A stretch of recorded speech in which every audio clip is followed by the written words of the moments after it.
Welcome to your discless future, PlayStation gamers. We've been here for a while. Sony's announcement that physical disc production is ending in 2028 has sent the console world into a meltdown.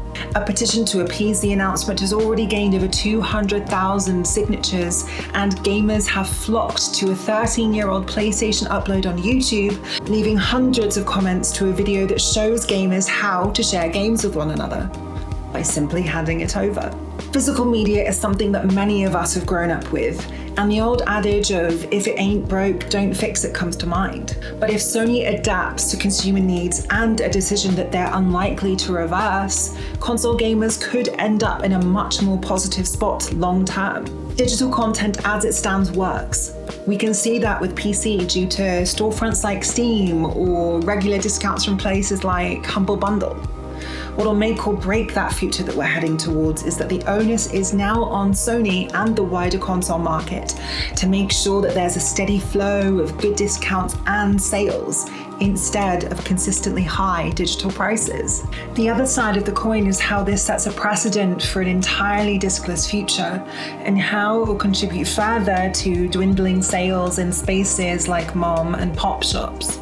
That's something that definitely concerns me, and it's perhaps the most brutal thing to come out of this. I remember trading my games in as a kid to pick up something new, or renting something to play on my PlayStation 3 over a weekend, or excitedly waiting outside a store at close to midnight for the launch of 2013's Tomb Raider.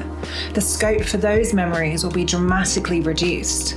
I'm only one person, of course, and everyone has their own reactions and past experiences to draw on regarding this news. I think that we can have our cake and eat it too, though.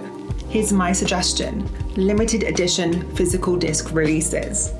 This means that those who actively want to own their collection of games in a physical format can do so. Publishers can push out a smaller set of discs at launch and more in batches over time.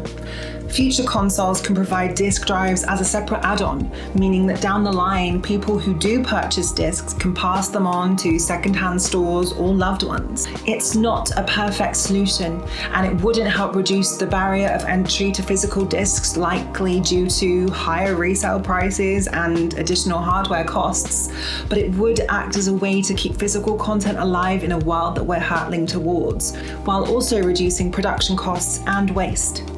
Ultimately, this news brings PC and console players one step closer to one another, and that might not be a bad thing in the end.